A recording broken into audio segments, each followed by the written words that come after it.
Here's today's reminder. If your church is going to grow, you have to equip your leaders. But how do you do this? How do you empower the leaders at your church to lead well? Join us at equiplab.com/churchleaders. We're here to equip your ministry team to thrive.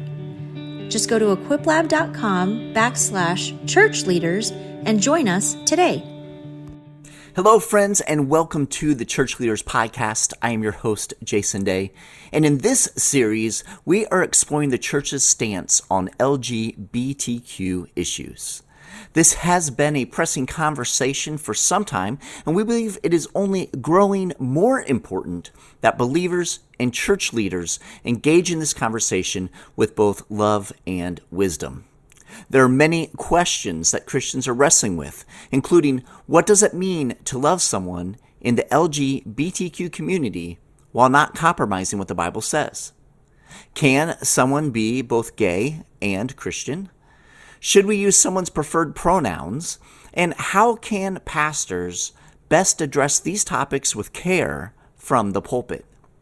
We'll explore questions like these from multiple angles: theological, academic, cultural, and social. We'll also hear from the local pastor's perspective. Our guests are more than experts. For some of them, this conversation is extremely personal.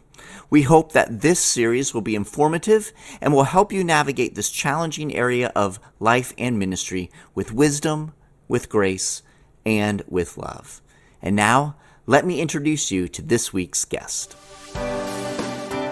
Welcome to the Church Leaders Podcast, conversations with today's top ministry leaders to help you lead better every day. And now podcasting from scenic Colorado Springs, Colorado, here's your host, Jason Day. Laurence joined me for today's conversation. Born and raised in the Netherlands, Laurence studied dentistry in Amsterdam. While in college, he met the Navigators and became involved as a student leader. And after graduation, Laurence served on staff with the Dutch Navigators, and in January 2017 moved to the U.S. to join the missions department of the U.S. Navigators in Colorado Springs. He now serves as the director of iEdge, a program that sends out teams of young adults into the nations to do cross-cultural discipleship ministry. Laurence is also an international speaker and consultant on the topic of sexuality. Now, in this episode, Laurence shares his story about understanding his sexuality and living as a devoted follower of Jesus. Laurence and I discuss the gift of singleness and how the church can minister to the LGBTQ plus community. Laurence also shares some advice for both young people experiencing an attraction to the same sex and for Christian parents whose child has come out. So please, won't you join me in my conversation with Laurence Koo? Laurence, welcome to the Church Leaders Podcast. So good to have you with us today. Thanks for having me, Jason. Yeah, now I'd love for you to share with our audience a little bit about your story, your upbringing, and the journey that God has had you on. Yeah, I grew up in the Netherlands, born and raised from parents who were immigrants from Indonesia. So they were born, so they came from Indonesia before I was born to the Netherlands. And so both mom and dad came from kind of a believing background, but it solidified when they were just by themselves in the Netherlands, trusting God and Jesus more for their lives there. And so I kind of grew up with Jesus and very much a tangible presence of God. And I grew up an hour north of Amsterdam, and I think pretty happy childhood. Mom and dad were happily married, and one sister. I think my journey starts on sexuality when I had this moment of self-awareness when I was maybe in 8th grade or 9th. And I just had this awareness of like, this is Laurence. I'm Laurence. This is who I am. I will never be someone else. This is how I look like. And suddenly I just kind of like turned inward. And I think part of being also kind of grew up in an immigrant family was this whole sense of that we didn't belong. And I think this is one of my core struggles in my life. It's like, I don't belong. And so I started to look at other people, and especially other men, kind of like, what does it mean for me to belong? My classmates started to have like a lot of conversations on sexuality. I kind of discovered porn magazines on the recycling kind of bin from somewhere on the way to school. And I think that just engaged like curiosity. And so we started, as friends, we started kind of calling hotlines on the phone, but I started doing that by myself and ended up into gay hotlines. And that really intrigued me.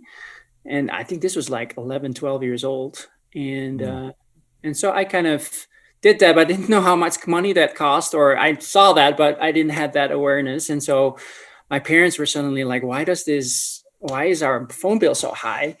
And so kind of they discovered what I was doing, and that kind of, brought it into the light of that. And that was quite shocking, I think, for them. And I just remember coming back from school. My mom just kind of brought me into the bedroom, and she just cried, and she said, what have I done wrong? Mm-hmm. And I felt so much shame, and I didn't know how to respond to that. And I think my whole teenage years out of that, I think we kind of like we were silent about it. My dad was kind of like, you're not going to do this anymore, right? I'm like, no, kind of no.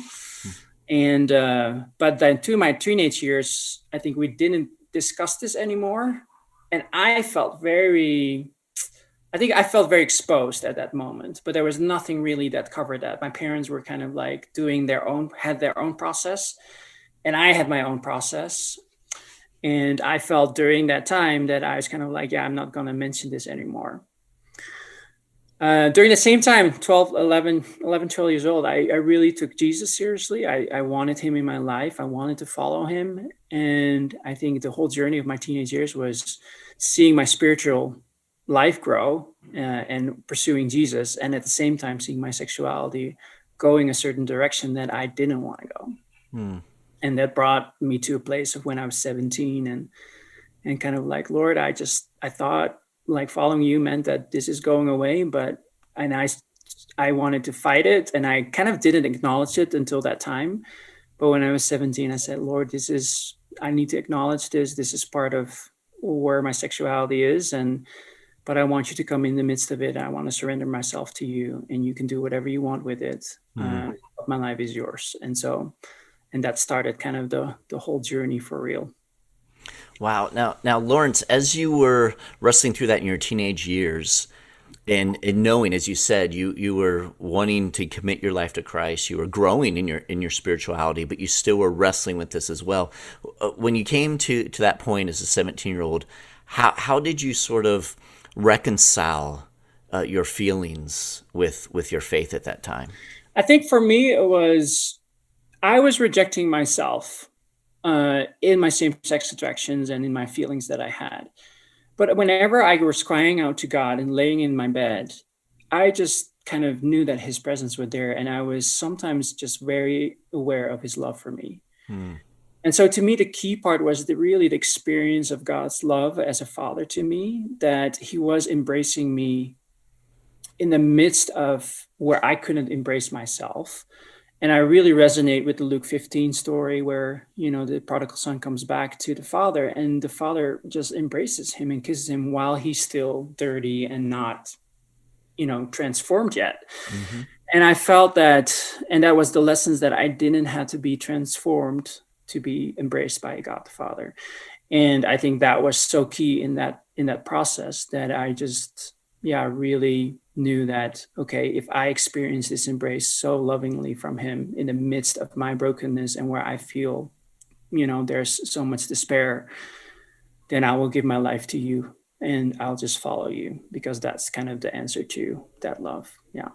Yeah, that's powerful. It's interesting, Laurence, because oftentimes we think of, whether we verbalize this or not, but we think of, we need to be cleaned up to some degree in order to enter into that relationship, or in order to really honor God, or really to seek God. But God welcomes us, as you've said beautifully, and Jesus through that story makes it clear. But we forget that, I mean, we tend to heap that shame upon ourselves and distance ourselves when God is reaching out with open arms. You've shared a lot about how you've kind of worked through this journey, and one of the things that you've shared recently was that God didn't give you answers; He just gave you Himself. Right. And could you elaborate a little bit on that, because a lot of people are looking for answers, right? I mean, that's the thing. A lot of people are asking questions, looking for that answer. but you said, God really just gave me himself. So what did that mean for you? Yeah, I think the why questions are so, I had to wrestle with God. Why me? Why is this happening to me? If this is following you means I thought you would fix me or you would take this away or whatever. And I think I had to wrestle with God in that. And I think, yeah, he didn't give me an answer for a long time of the reason why. But I think he was asking me, can you trust me? Can you trust this that I'm having, that you experienced, and that this is going to be part, in a sense, of like a redemptive story in your life? And I didn't know necessarily, that's the phrasing that I could use right now. But I think he just presented himself to me and said, this is what your experience is of my love. Do you trust me for your life? And I feel that God was even in that very vulnerable to me in that sense too. It's like, and I think over the course of time, step by step, I'm like, yeah, I'm trusting you for this. But I'm wrestling with you in the midst of it. But at the end of the day, I will trust you. Yeah, that's good. That's so powerful. Now, tell me a little bit, Laurence, about, so as you came through that experience as a 17-year-old, and you came to this point where you just really embraced Christ, what trajectory did that send you on at that point? Like what came next in life? You went to university and that sort of thing, and then what experience have you had as growing as a Christ follower, and where has that brought you to today? Yeah, I think when so many things I feel like that came out of that, because I think I started being involved with the Dutch Navigators on University in Amsterdam when I was, and I think gradually shared my story also there with friends and trusted people. I think on the sexuality part, I was expecting still God to take it away or transform me towards being able, I don't know, like my expectations was that he would make me straight in that sense. And then over in the 20s, kind of like somewhere in the midst of that, I kind of was aware that he was not doing that. And kind of like that was the journey of like, do you trust me for this? Do you trust me? But then I started as a student leader, but then later also on staff, I started to investing in other guys. And even if they were not struggling with my struggles necessarily, but the principles of surrendering to God and following him as a disciple were exactly the same. And so a lot of the things that I was learning, and I would say pretty much focused because of my sexual journey in that sense, I feel that God is kind of like was preparing me to pour into other people already then. And I remember just even going on staff with the navigators and talking with my then supervisor about it, or the boss of kind of like the collegiate work. And I kind of like, you need to know my story. And I shared my story with him. And he said, Laurence, I just really want you to be part of our team, not in spite of this, but because of how you follow Jesus in the midst of this brokenness. And we were like in the beginning of the 2000s and in a secularizing Europe, where sexuality, and we saw, was something that we needed to address if we wanted to make disciples. Because discipleship, if we didn't address sexuality, that would be a mistake, because a lot of us in our 20s were struggling with that. So, and I think that brought me on this trajectory. And then having even opportunities in my church and as a leader in the Navigators, just being very embraced by my leaders during that time and saying, we really trust your character. And I think they took a risk, honestly, as a 23-year-old, but they believed in me. And I think that meant the world to me, that they trusted me with this ministry, and even, one-on-one pouring into guys. And my boss kind of like said to me, and like, do you trust yourself with this? I'm like, yeah, I do, because I want to be a person of integrity in that. Yeah, and it's been such a sweet journey, and seeing that God can use me in the middle of my brokenness. And actually, because of my brokenness, I have such a greater understanding in some particular ways. Yeah. That's it's beautiful how God just, God takes all of us, if we're open and willing and obedient, uses us in a number of ways, right? So it's a beautiful part of your story. Now, Laurence, in the church, and you've probably had lots of conversations around this and probably helped disciple others through this, but often single Christians view this gift of singleness as not so much a gift, but more of a curse, right? they feel as though the single life could not possibly be as rich or as fulfilling as maybe it would be with a romantic partner. Talk to us, Laurence, how you have kind of addressed this mindset yourself and how you would help others and the church as a whole better understand this idea of singleness. I think there's a validity to those feelings because I think of the current Western church culture. And I would even say the American church is even worse living in the US.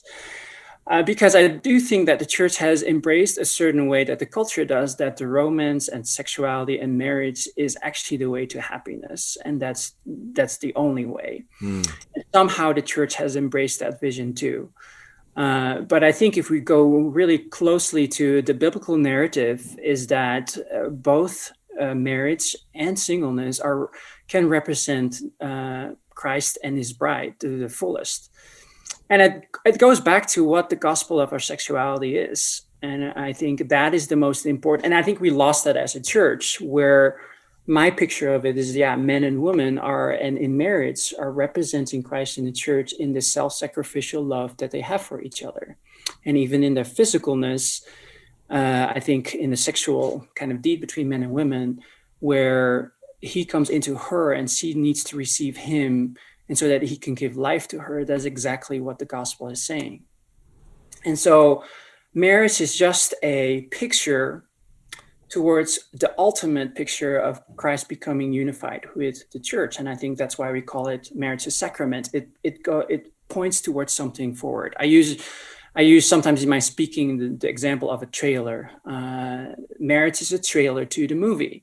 And so, but when the movie's out, you don't watch the trailer anymore. But like any movies, there's different trailers, and singleness is also a trailer to the same movie, because the calling of a person is to give yourself fully away to then the community, to the church, as like the calling for a man and a wife is primarily to give themselves away to each other, and that's how they reflect Christ in the church. But as a single person, I can reflect Christ in the church in the same value, or in the same kind of value, in the sense of that I give myself fully to the church.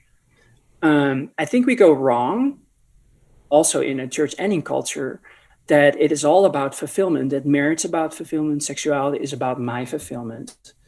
And in that sense, I feel like we're all sexual broken, because we need to learn, married and singles, gay and straight, if we follow Jesus, to come to this new narrative of sexuality, a kingdom sexuality that gives themselves fully away to the other person.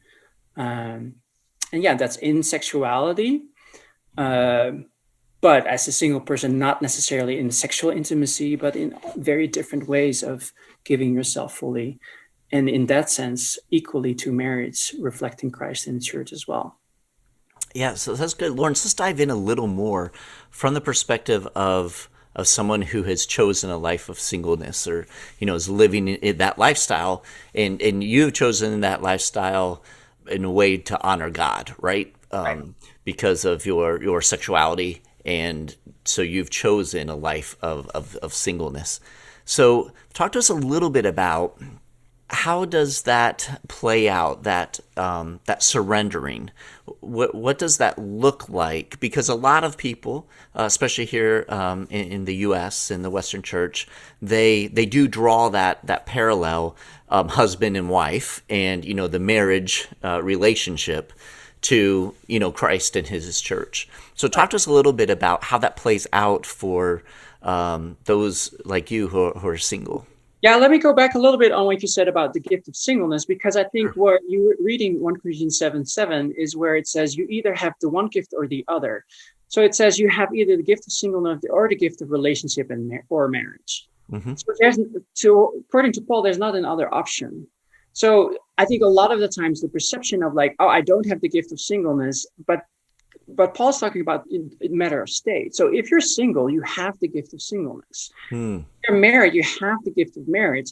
Sometimes people who are married doesn't want to have that particular gift at that particular time, sometimes too, but they have the gift. Mm-hmm. And so you cannot excuse yourself in the sense of like, I don't have it because I don't want it sometimes.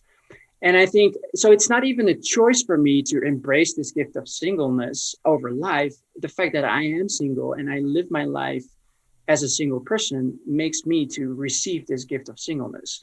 Married people also, when unfortunately one of their spouses pass away, they go back to the gift of singleness as well. That's how I kind of view it. Yeah, that's good. And so I think but what does it mean to receive a gift from God? A gift is never to give that it's only for yourself. Both the gift of marriage and the gift of singleness is meant to give itself outside of itself to other people as a blessing. And so in that understanding, for me as a single person, it's not like to be just to live life selfishly. And although I have done that or like wrestled with that, because there's great things about singleness, of course, in that sense too. But I do think it's like, how do I give myself fully to my community that God has given me? And I think that was much more of the practical choice and what does that look like in reality of life? And how do I love and how I'm committed and how do I stay with my friends and the people that God has given me? And especially also when people got married and be part of and got families, how I don't not say like, well, our life phases just are different right now. I give up on them. But how do I stay with my married friends? How do I stay with my friends who are families? And that was a journey that I would say we have not done very well as the church. I really needed to learn how to do that. But I see also, there's so many things in the church right now, in the Western church and American church, that actually is not helping that process at all. Yeah. Laurence, talk to us a little bit about how you've been in ministry now for quite some time, working with the Navigators specifically. And can you talk to us a bit about how you have navigated having healthy relationships, healthy friendships with both men and women? I feel like, and what my journey is, that it's engaging relationships and wanting to be pure in it and with integrity. But it doesn't mean that you then separate yourself from intimate relationship with both genders. Especially for me, I feel like I needed male friendship and I needed to learn how to do male friendship well. And I was always so afraid of it that I would either fall in love or feel attracted to it. And it happened. But with the friendship that I had, I needed to engage it with them. And they kind of like, and learning how like, well, oh wait, this is normal, how to feel like this. This is what normal intimacy. And because I needed to separate kind of like my own feelings and my own journey and mature in it of kind of like, oh, this is not sexual intimacy that I want. I just want intimacy and friendship. And I feel like sometimes in the purity culture and in that we had in the church, we say, oh, let's just avoid all that messiness. But it didn't help us to grow to become mature in that, so that when we're 30 and in our 40s, and that we can be that community that single people actually need around each other, and also that they are integrated in family life too, and they can bless also family life of people who have families. And so I feel like married and single people can be really a gift to one another. But learning how to do friendship then. For me than with, for instance, my good guy friends, but also cross-genderly, we need to really learn how to do that and see each other more as brothers and sisters first and engage that instead of potential partners, romantic partners, or then a potential threat to your marriage. And I feel that that's a very skewed vision on intimate relationships in the body of Christ. Yeah, talk with us a little bit more about that, because the purity culture, you mentioned the purity culture, and many people listening in probably even right now, when they hear that phrase, the purity culture, they think positive things about that. Yeah, the purity culture has helped, and oftentimes we think of the purity culture and we think of, young people, teenagers, the purity culture is to keep them clean and pure before they end up getting married is kind of the thought process, which we've already talked about is, one of the things we're hung up on. So talk to us about that purity culture, because again, a lot of people will think, oh, that's a good thing. And I'm sure there are good elements in it. We could agree there are good elements in it, but talk to us a little bit about some of the challenges within that culture, specifically how it relates to having good friendships that are healthy, rather than being, maybe fearful of those friendships. But at the same time, how do we still guard ourselves? Because that's just as important, right? And so that's the tension we all live in. So talk to us a bit about your experience there. Yeah, I think the purity that God is asking from us is the purity of heart. And that it's not always defined by what behavior looks like. And then I think that's key. I think learning for me in friendship, how to engage my friendship in purity meant that sometimes my feelings got messed up and my behavior got messed up. But because the engaging the friendship kind of like brought up the things that I still needed to be transformed in my own heart. Like I want a purity of heart. I want to desire through intimacy. But it also means to go work through all of the messiness of my own broken heart. And of course, these friendships were safe. I mean, it was a lot with my straight friends in that sense. So in that sense, there was a boundary in kind of what they would allow to happen in that sense. But I think the outcome of it, of a good way of friendship, is a community of believers that's truly unity and a gift to one another, married and single people together. I think what we see right now, and I even experience that, especially in America, there's such a loneliness. I have a fear of loneliness, of kind of like, how do I even fit into a community that's so based on only families and married people? It was so interesting to come to the US and be part of a ministry where I came in as a single person. I was in my first year in the US, and I worked for a department that has lived abroad too. But I was not invited to someone's home, married home or a family's home for dinner. And I would do that constantly in the Netherlands with my friends. But when I saw other couples coming in or other families, they got an invitation like that. So I'm like, what is going on here, especially in the US Christian culture, where families and married people and single people, there's kind of like this enormous wall that's invisible, but very tangible. And it starts already, I think, where dating culture is, where, we just start double dating. And we go only with other couples. And they kind of like cut ties with their other single friends and even cross-gender friends, because that's kind of like, that's not what you do anymore. And I'm kind of like, why? Because when my friends started dating, I started becoming friends with the person they started to date, doesn't matter each gender. And so now I become a friend to both of them. And in the Netherlands, it was very custom for me to come to that. And then when they got the babies and be part of their family, and I was invited for dinner. But then they would sit with me, both of them, the whole evening after the children went to bed, and I did their dishes and whatever. I sometimes even cooked for them. And so there was much more of a mutuality there. And here it's so separated. And I found it really sad, honestly, because I'm like, and I mean, sad for myself to a certain point, and I engaged that with my friends. But yeah, I think to me, this is one of the things that I see, like, yeah, you guys have separated and missed out on opportunity of doing community well, and you don't even see it and know it.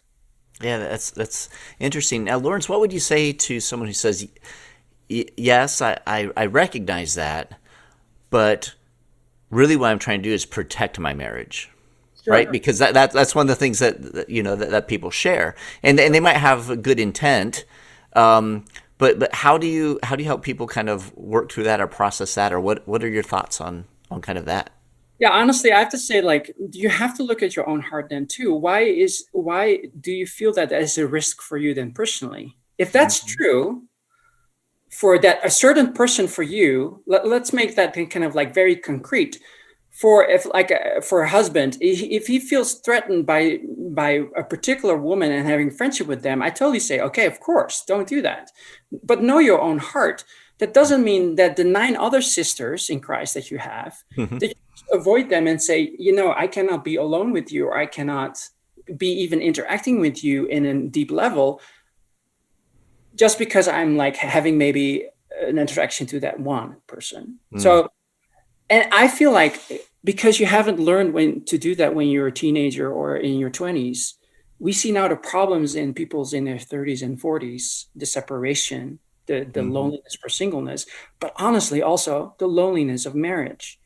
Because I see a lot of my friends also is like, yeah, if there's also this kind of like concept of that marriage will fulfill everything, that your partner is your best friend, is the one who you will do everything with, is your all partner in everything.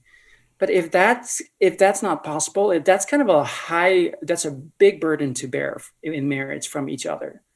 And I feel like when there's more friendships around in the marriage, that marriage also has a lot more space to breathe and have intimacy around that, and to be a gift also, but also receive the gift from more relationships. And so I see kind of like there's definitely risks involved, and there's like mistakes that's been made, and I see those. But I think the purity culture, what it's done is kind of like, well, let's avoid the messiness and let's separate that too. With, I feel like, this loneliness on both sides that we also see. And I think the challenge is, how can we be then a healthy body of Christ that has intimate relationships with each other? Because that's where we're going to anyways, because marriage will be over. Every one of us in heaven will have this deep, intimate relationship with each other. It doesn't matter of gender. And there's no kind of like purity culture in that. So as we mature and let the Holy Spirit transforms our lives, can we have like that part of that kingdom here already on earth, because we so need it. And that's also what the community needs, what single people need, what married people need. And if you want to then reach out to an LGBT community, you also need to think through what is the community then that we want to invite them into. Is that because they have already community and all of that? I think this is what then I think also thinking through mission, that's important. Yeah, that's good. Now you've talked about the gospel, and you've talked about it and said that the true gospel is better than the starvation diet gospel of traditional Christianity. And it's also better than the fast food diet gospel of popular culture. And I think a lot of what we've been talking about, relates to this. But can you kind of unpack that a little bit more and explain what you mean by that? Sure. I think the starvation diet gospel, I think, is the purity culture that says you don't have sex before marriage. When you are then married, you will have the greatest sex and you will always be happy. There's no space in that narrative for single people, how that looks like then for, LGBTQ. We don't know how to address that. But yeah, it's kind of like, but it's like, don't have sex before marriage. It doesn't speak on sexuality very positively. And you see that a lot with people too. Like if that's the message that they've heard, they starve themselves and then they suddenly can't have sex. They don't know what to do with that. The other side of the starvation is also when you say like, oh, this is what you cannot have. Of course we want to have it. And then I think, why do we have such a problem with pornography? Because when you're starving and you're hungry, even if you get the fast food, you're going to take the fast food. The fast food gospel is saying you just can get whatever you want. You are in charge. Sexuality is so important. Yeah, you just, whenever you want it, you can get it. Again, and that's the extreme, I think, of the fast food gospel. And I think the gospel that I believe about sexuality is a little bit what I referred before, is like this self-sacrificial love between people, a man and a woman, reflecting Christ in the church. And honestly, when I heard that kind of version of the gospel of sex, I'm like, I find that so freaking beautiful. That's what I want to be my life about. And because I find something beautiful and I have a longing for it, that's when I can also say no to other longings. And I always say kind of like, and I believe this, that we're, as people, we're desire-driven people, not necessarily only intellectual driven. So that if it makes sense in our head, like this is what I decide. On these particular parts of our life, we are desire-driven people, and our desires are being purified and transformed. But that's why I need desires that are bigger than the ones that making me want to sin or going into a certain direction. And so the beautiful desire to make my life be about the gospel of sex that God has portrayed to me, that's the reason why I can then say no to other desires. And because I then suddenly got a greater desire. And so I find it so beautiful that the Bible and Jesus and God is offering us this beautiful narrative, but we have to rediscover that as a church. Yeah, that's good, Laurence. And what advice for church leaders, pastors, ministry leaders, would you offer regarding ministering to people in the LGBTQ community? Are there ways that we can engage and speak with wisdom and point people to Jesus that we may be missing out on right now?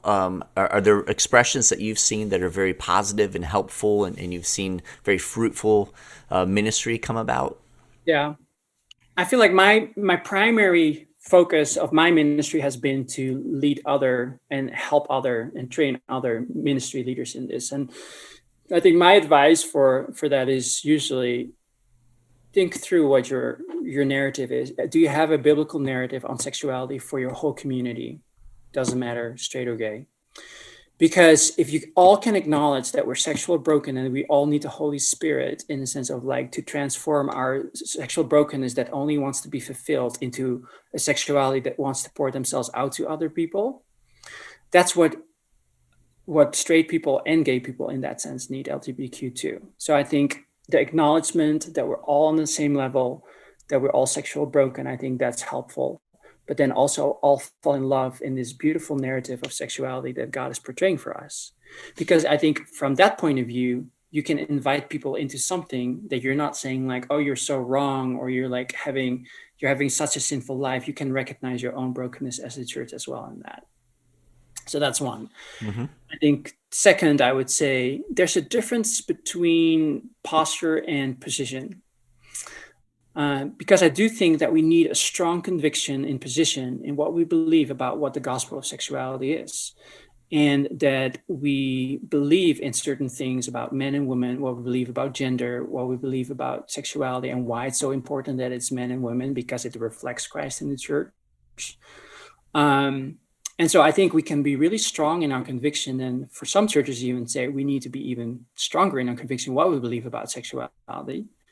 But at the same time, that doesn't mean that in our posture towards the LGBT community, we cannot be full of love and grace. And I do think that, and I'm learning also from secular Europe and living there and ministering there, we really need to define sometimes what the truth is that people need to hear when they first encounter us or when they first encounter Jesus.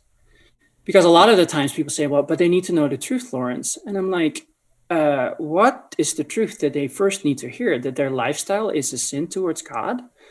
Is that the first thing that you want to draw them into Jesus with? Is that seriously the first thing that Jesus encountered when he met sinners, that he just pointed out to their lifestyle what was wrong with them? So what is then the truth that we need to bring to them? What is true gospel, good news to people who are lost and searching? And that sometimes means that we have to, talking about their lifestyle is maybe somewhere like maybe the 5th or 10th or whatever, 100th point or something that we don't have to talk about yet. And so I think those two things I would say, like what is your community?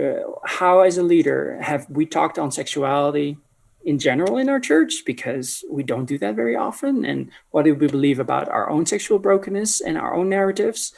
And then second, there's a difference between posture and position. Yeah, that's very helpful. Now, Laurence, I want to kind of pick your brain a little bit from your own experience as you wrestled through this early on. You shared a story of your parents and how you guys interacted to some degree, didn't interact to another degree. Really digging into what you were wrestling with in your sexuality. What advice would you give to young people who are experiencing an attraction to the same sex, or maybe who are, wrestling or thinking through or trying to determine, their gender identity and work through that process? What advice would you give to them? First of all, know that you are loved by the Father. Mm. And that he wants to embrace you. He still embraces you in the middle of all this messiness and confusion. I think that's the first thing. Second, don't carry this alone. Go always to a person that you trust. Have grace on the people that you're going to, that maybe their first response is not the best one, but go to your trusted people and really come into the light. And share your story, and find those people that you feel safe with, and take that journey from there. And I think if you really know that God loves you, the Father loves you, and embrace you in the midst of all of that, how do you want to respond to that? This can your sexuality, can your gender search, in that sense, be submitted on Him, not submitted even, but that you kind of surrender that to Him because of the love that He has for you. And wrestle with Him. It doesn't have to be black and white from the start, but really be honest and be authentic in your wrestling. But at the end of the day, do you trust Him to give your life to? And can you surrender to Him? And if there's anything that you kind of feel like, I can't do that, what is that? Maybe because it's a hard view on God, or a wrong view of God that you grew up with.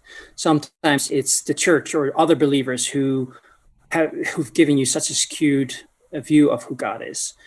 But try to see the real Jesus through that He is the one who embraces you and wants to love you and doesn't reject you for your sexuality or for your gender confusion in that sense. Yeah, that's helpful. Now, Laurence, what advice would you give parents who their son or their daughter has come out and has shared that they're feeling this way, they're wrestling this way, this is who they feel they are? What would you suggest parents do through that process? Parents, I would say, love your child, tell them you love them, and embrace them, like literally, physically embrace them. When or while they're sharing this story with you, have a lot of grace on yourself. It's not necessarily your fault. There's maybe some ownership, I think, that parents can have in the journey of their kids, but it's, have grace on yourself, and also in your response, that you need to also kind of find the people around you that you can also kind of talk with and deal with your own confusion and hurt and pain in the midst of if the journey of your child is going through. But towards your child, I think, separate, I think, your own journey and your own process from how you want to respond to your child. And even if you made mistakes, that you can always go back and apologize and say sorry, or I want to listen to you. I want to still be in relationship with you. Whatever you're choosing, the relationship goes first, and really make that a statement that is true, because you cannot control, I think, what your children are choosing their journey to be, but you can choose to still be their parent and wanting to be in relationship with you. Don't let if there's rejection, let them reject you for not wanting to be in relationship with you, then instead of kind of like you rejecting them already. Like, if you do this, then you cannot be part of this family anymore. I would be very hesitant to say these things. Yeah, that's very helpful.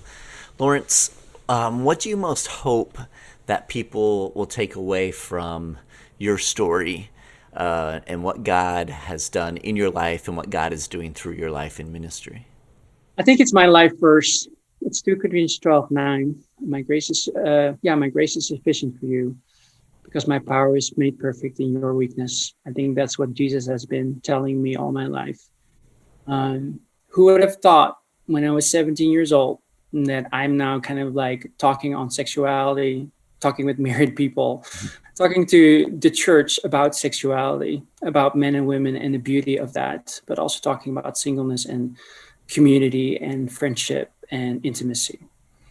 I would never thought that journey was mine, and that I'm that person right now that God is using to share a part of his gospel with. And so I'm just if that's the one thing about brokenness in any one of our brokenness is I think that's what I want my life to be about.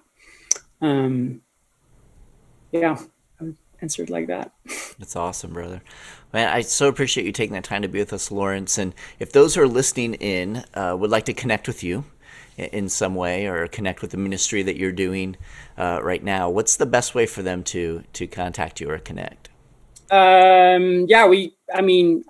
I don't know, like with you guys, I have an email address. You can find me on the Navigator's website probably too. Okay. But more than open to connect with people who wants to talk more. Yeah. Excellent. Well, Laurence, thank you so much. I so appreciate you being with us, making the time to share your story. It's awesome to see how God's been at work in your life, how God is at work through your life, and it's just a beautiful story. So thank you for making the time to be with us. Well, appreciate our time. God bless you. Thank you. Thank you for joining me for this episode of the Church Leaders Podcast. Be sure to check out the other episodes in this series. You don't want to miss out on the full discussion. Also, don't forget to subscribe to this podcast so you don't miss any of our interviews.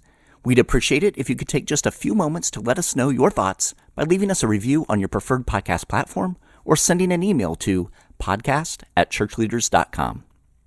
Your positive reviews and ratings help other ministry leaders find us and benefit from our content. So until next time, this is Jason Day, encouraging you to love well and lead well.